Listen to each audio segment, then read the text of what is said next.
قال الله تعالى في كتابه الكريم: أعوذ بالله من الشيطان الرجيم. بسم الله الرحمن الرحيم.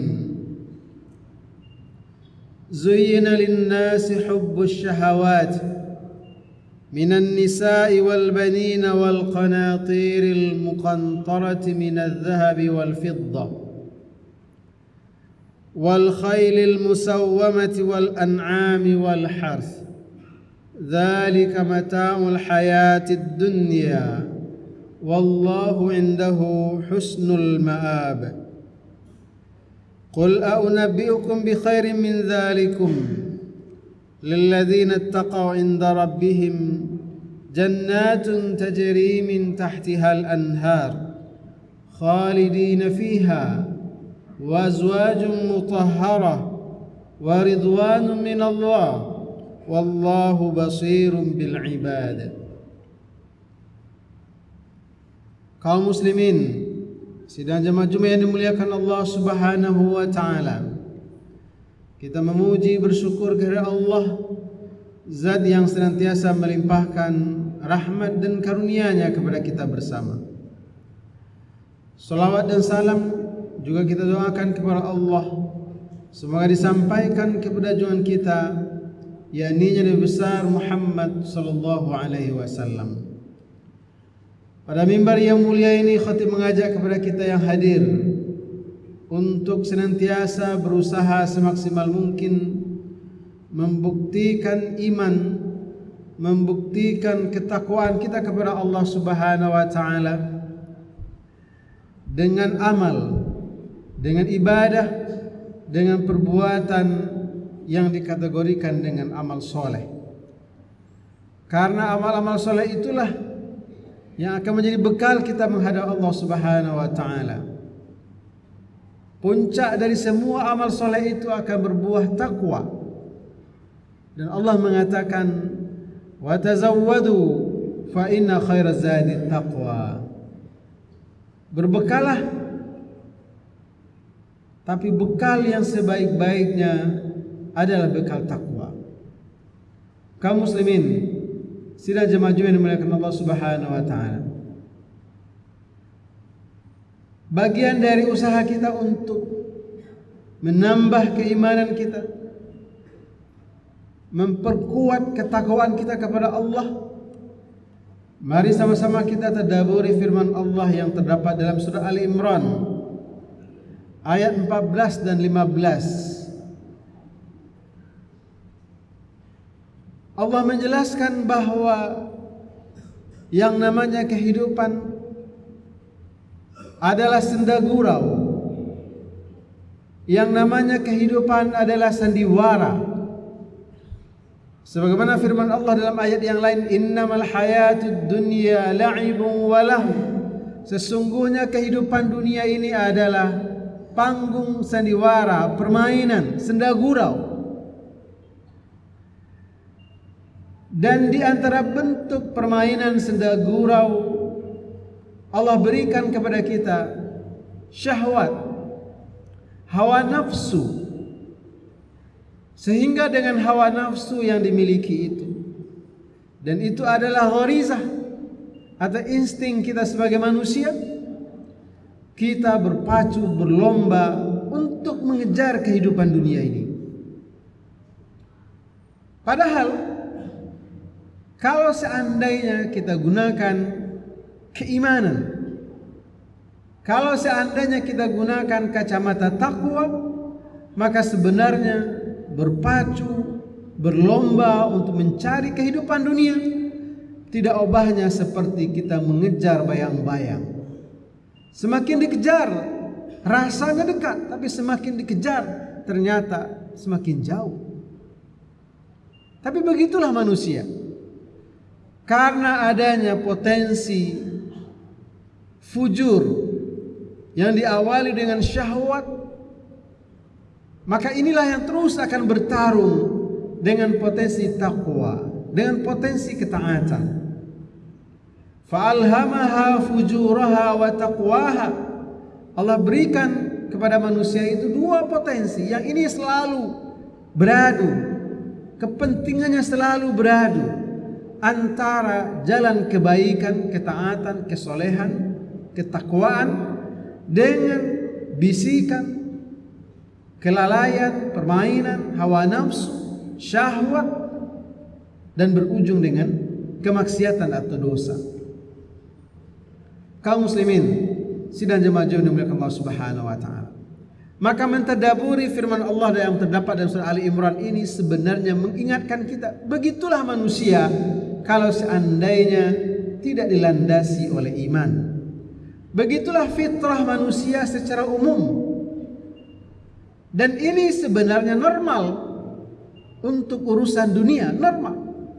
Tetapi bagi kita orang bertakwa bukan sekedar urusan dunia. Allah berfirman, "Zuyyina lin-nasi hubbus syahawat." Setiap kita ini diberikan oleh Allah hubbus syahawat, hawa nafsu. Dengan hawa nafsu inilah fitrahnya laki-laki cenderung ingin kepada lawan jenisnya, yaitu perempuan. Dan ini adalah normal. Minan nisa, adanya fitrah kita sebagai laki-laki untuk menikah itu adalah normal. Dan bahkan di luar ini, keinginan laki-laki kepada sesama jenis atau keinginan perempuan lebih senang dengan sama-sama perempuan, itu melanggar kodrat, tidak sesuai dengan fitrah. Normalnya adalah zuina linnasi hubbus syahawati minan nisa. Laki-laki itu cenderung senang dengan syahwatnya kepada perempuan, dan perempuan sebaliknya juga kepada laki-laki.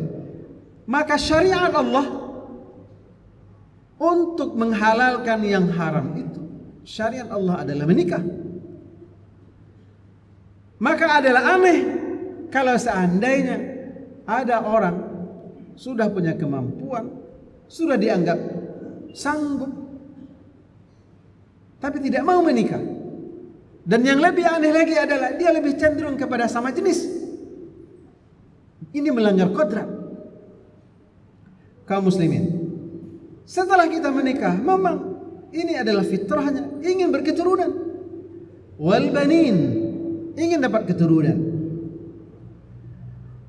Dan seberapapun biaya yang dibutuhkan untuk mendapatkan keturunan, kita sebagai laki-laki atau istri kita pasti merelakannya. Kenapa? Karena kebahagiaan itu terasa kurang kalau seandainya tidak memiliki keturunan. Biarlah uang sedikit tetapi mendapatkan keturunan. Biarlah rumah kecil tapi ada anak. Itulah fitrah manusia. Tetapi ketika memang Allah takdirkan sudah punya anak, kecenderungan keinginan berikutnya ingin mendapatkan kekayaan, ingin rumah besar, ingin punya kendaraan, ingin punya emas, ingin punya perak, ingin punya kebun, ingin punya binatang ternak.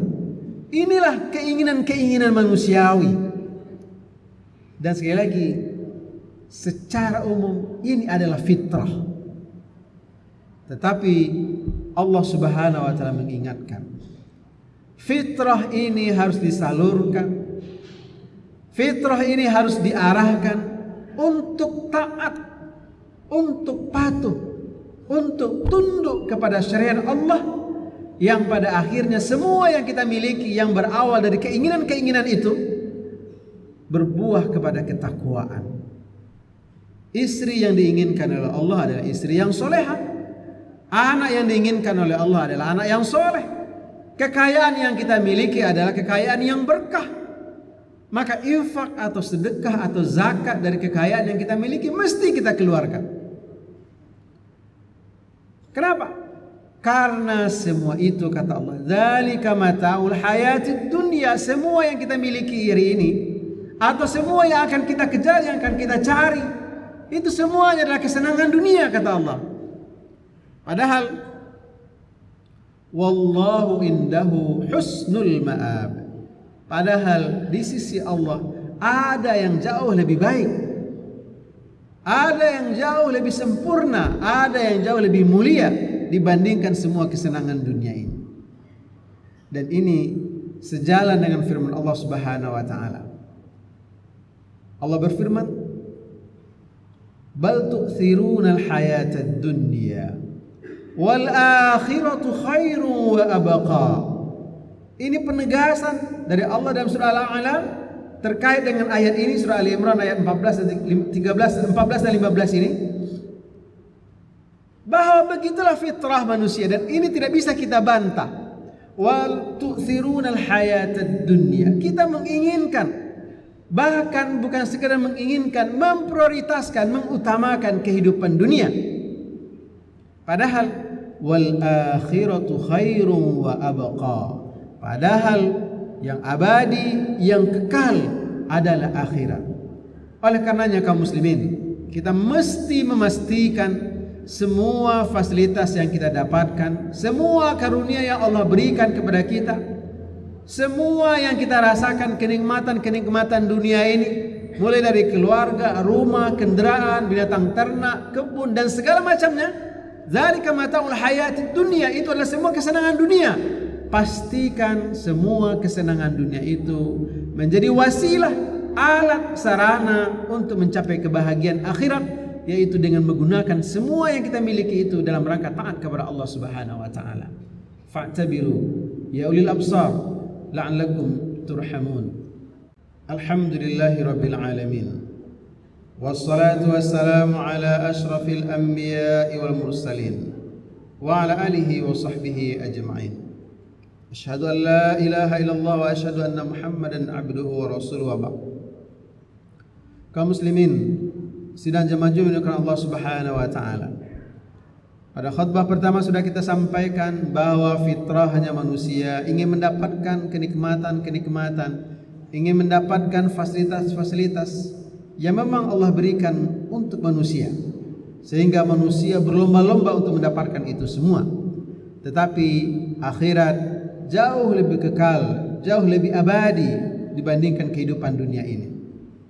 Oleh karenanya kita perlu belajar kepada salah seorang sahabat yang mengadu datang kepada Rasul sallallahu alaihi wasallam lalu mengatakan, "Ya Rasulullah, wahai Rasul, ketika saya berada di dekatmu, terbayang surga di depan mata. Sehingga saya berusaha untuk semaksimal mungkin, seserius mungkin untuk beribadah. Tetapi ketika saya sudah kembali kepada keluarga, sudah jauh darimu ya Rasul, terlupakan semua akhirat itu."